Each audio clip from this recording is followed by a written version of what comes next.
but we're back. We have your wifey, Keisha Betts, and we have wifey, Shemitria Yeager. Say hey, Hey. wifeys.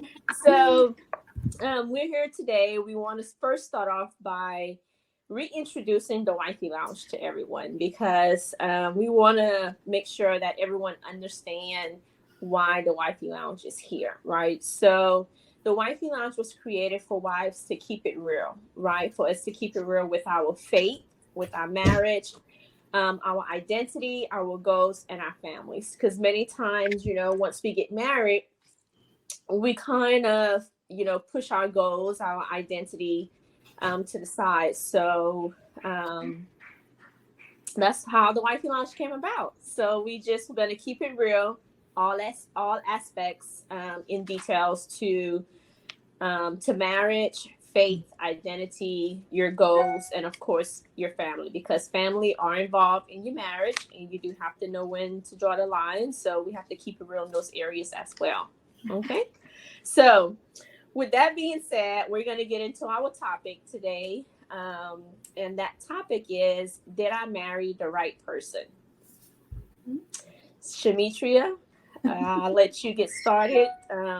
This is Mhm. a very, very interesting topic for for myself as well. So let us dig into it and give some good insights to our wifeys, future wifeys, and women out there, that wants to be a wifey one day. So I'll let you get it started, Mimi. Okay, yeah, sure. So Keisha, this topic came to mind because just working with different couples in this journey since I became a therapist, I noticed that when I'm meeting individually with like some of the wives, and one of the questions that pops up most often is, okay, we're having all of these problems. We just Mm-hmm. don't seem to be connecting. And I'm just wondering, like, did I make a mistake? I'm wondering Yeah. if I married the right person. And I think that oftentimes, like, that is our go to, right? Mm-hmm. When we reach a crossroads or we just can't seem to come to resolution, the first thing that we think of is like, okay, gosh, I made a mistake. This is not my person. Mm-hmm. This is not And so my I felt person. like it would be important to just have that discussion to kind of answer that question for some of the wives or some of the wives to be that kind of wrestle with that, Yeah. behind closed doors, whether or not they feel like they married the right person. And so I felt like this would be a helpful topic for a lot of the wifeys, because I think from time to time, like especially early on in my relationship, like that question kind of popped up into mind as well. Yeah, mine's too. I know. Yes, several times, right? Several times. Yes. So if it's a Right, wifey out there and she says it never crossed her mind, then we have to girl. talk. We really have to talk. Girl, right. Yes. Yeah. So the question is, why is that our go-to? Or is it relevant? Is that a relevant question that we should be asking ourselves? Did I marry the right person? So I think when you ask yourself that, I think the first thing is you have to do some introspection and see what was Mhm. at the core. You know, like what was at the core of that decision when Mhm. you decided, okay, this is it. This is my person, and I want to spend the rest of my life with this person. Right. Because oftentimes we get into marriage, we think we're doing it for love, right? But oftentimes Right. to marriage because of the convenience. Come on, let's just keep it real. We said we was going to keep it Yeah. real. Is because of the convenience. Maybe Yeah. we got pregnant, we had a child together, so we're like, okay, this is the next step. Mhm. Or maybe we're shacking up, and we've Mhm. been dating for a while, and everybody's like, so When y'all gonna get married, right? right. Yeah. And so Or even, some people do think they have to get married for financial stability. financial stability, Yeah. exactly. So, Um, Yeah, so you have to ask yourself first, what was at the core of that decision when you decided to get married? Because Right. if it was those things, then I'm not going to necessarily say you didn't marry the right person, but you definitely didn't marry for the right reasons. Right. Okay. Um, so if it's anything other than, okay, this person makes me feel better about myself, this person empowers me to be a better version of myself. This Right. person is helping me to achieve my spiritual walk and journey and to like evolve in a way. So if this person is not making you feel like a better version of yourself, then yeah, maybe that is a question that you should ask yourself. Like, did I marry the Hmm. right person? You know? Yeah, and um, what you just explained to us, um, you have to know that you know, right? Before you say I do, right? And I Mm-hmm. know for me, in the beginning, I asked that question to myself, and it was just for simple disagreements that my husband and I would have, right? Like I wanted to do things a certain way, and he was like, no, this is the way that it should be, Mm. and I'm like, well, it don't always have to be your way, right?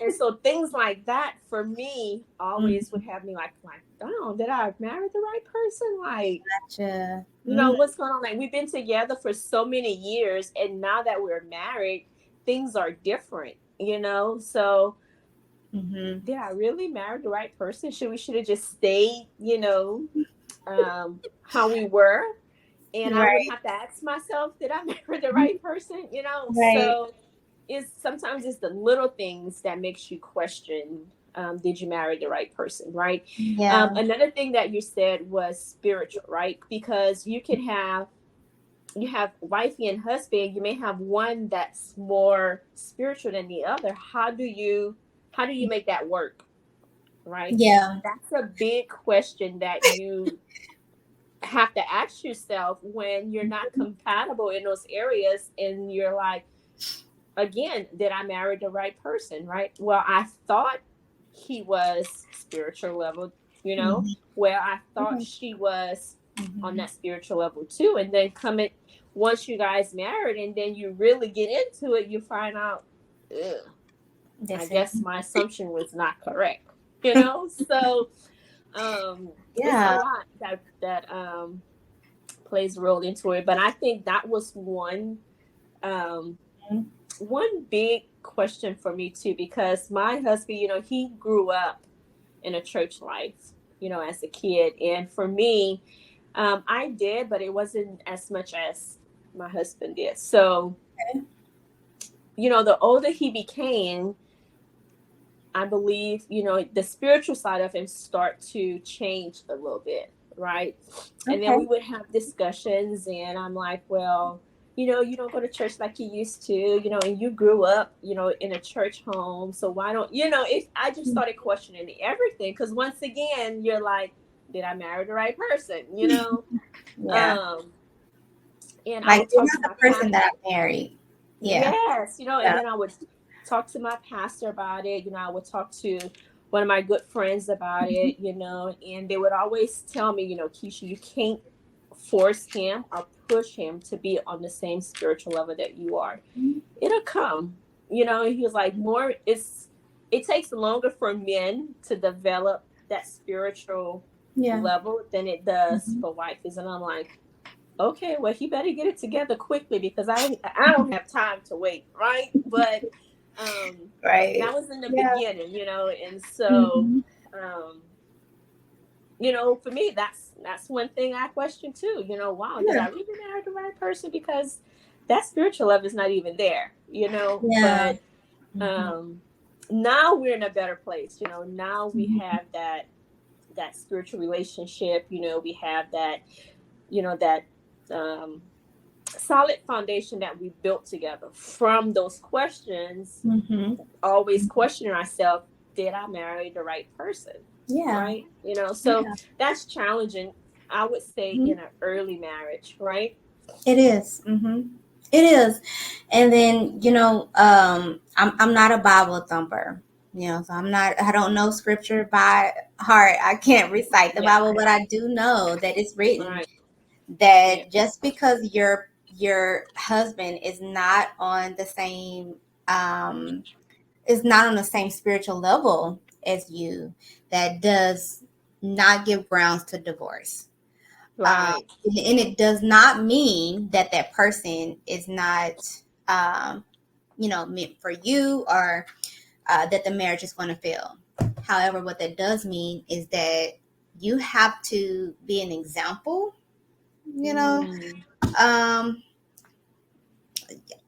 so to speak, of like walking, in that spiritual path, and walking toward, um, you know, um, walking in a way that honors God, and you being a reflection, to mm-hmm. your husband or your partner of, God's love and what that looks like. And then you allow your partner some space. You allow your partner time to kind of Yes, like, yeah, catch up. mm-hmm. So once you kind of set that example of like, hey, I know my husband is not there, but I am still going to represent, and I'm going to honor God, in this marriage, and represent God in a way that allows my husband, or allows my Right, spouse to get mm-hmm. on board. And that's written. I don't know which scripture that is, but that's not grounds for a divorce. So if you're looking at that, like if you're trying to match your spiritual journey,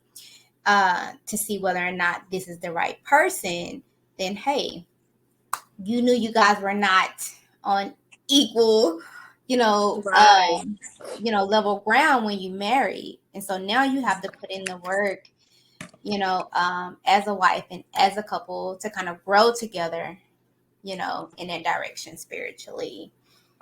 So right, yeah. So if your partner is willing to do that, you give your partner grace, and you allow your partner that space to grow and develop into the person that God has, purposed him to be, right. or her to Yeah, be, you know? I agree.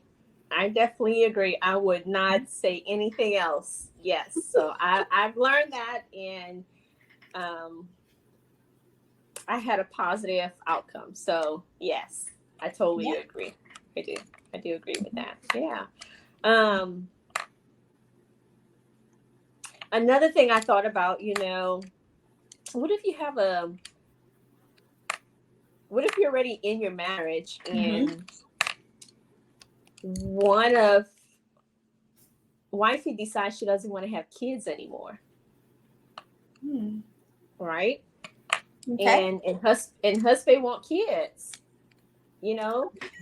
That's another topic that's like, well, did I also marry the right person?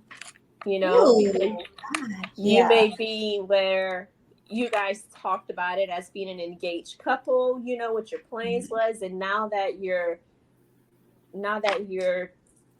already said I do, you guys exchange your wedding Mhm. vows. Now you're in and you're like, I don't really think I want to have kids, Oh wow, yeah. you know? Um, Yeah. And so that's a tough one. It's like mhm. you change the script once we get married. So prior to, we discussed these things and you were on board, and now that we're married, like now you have like, a different outlook, or you're deciding to go in a different direction. I think that happens a lot, and it's not only with just children. Maybe it is, you know, um, uh, things that the couple decided that they would do once they got married. Like maybe, okay, we're going to start a family. We're going to, get another house. We're going to start here, and then we're going to do this, and then we're going to grow to this. And then when they get married, it's like, None of nothing it is that taking we, place. Yeah, right, right. like Everything's nothing that we changed. talked about. Yeah. Yeah. And I think it's okay to kind of question where you are in your relationship at that moment. I think, things don't always go as expected. And it's important to understand, like, what are the reservations? Like, why was my husband on board to have a family, and create this lifestyle that we discussed and we agreed upon part two? These were the values that we had together and that we shared in common, which was what made us compatible, and what allowed me to see myself as his wife. And now all of a sudden things are changing. I want to talk about spiritual warfare, okay? Because so once you marry, that is when the enemy gets really, really busy, right? Because yes, this is a covenant, one of the only kind of like contracts or covenants between you, your spouse, and God. yes. And so the enemy does not like agreements. The enemy, he seeks out to destroy, right? So he's a liar. He's a manipulator, and he seeks out to destroy whatever goodness or whatever good intentions that God have for us in marriage. And so marriages are constantly under attack. And my husband told me that prior to us getting married, because he had been married before I hadn't. And so he was like, let me tell you, he was like, everything is good right now, but as soon as we get married, it's going to be things like just coming toward us, shooting at us, and it's going to be all these different temptations, all these different things that come up that just came out of nowhere. And I was like, what are you? I was like, no, But he was so, it was so real, because once we said I do under the agreements in the covenant of God, we started getting attacked in all different directions. Keisha, I lost my job. We were living on one income. We were struggling. It was like the enemy was trying to play my husband and me. And he was trying to make us battle against each other and say, you know what? This is not working. Like, we shouldn't have got married. You know what I mean? Yeah. And so realizing that, hey, you're married, so the enemy is going to try to attack your marriage at all costs. Absolutely. You know what I mean? And be on alert to that. Then like, this is the time, like, when you're feeling attacked, and it seems like things are just happening and you're not seeming to connect, or you're you seem like the problems are just kind of like overwhelming and you can't take it. That's the enemy.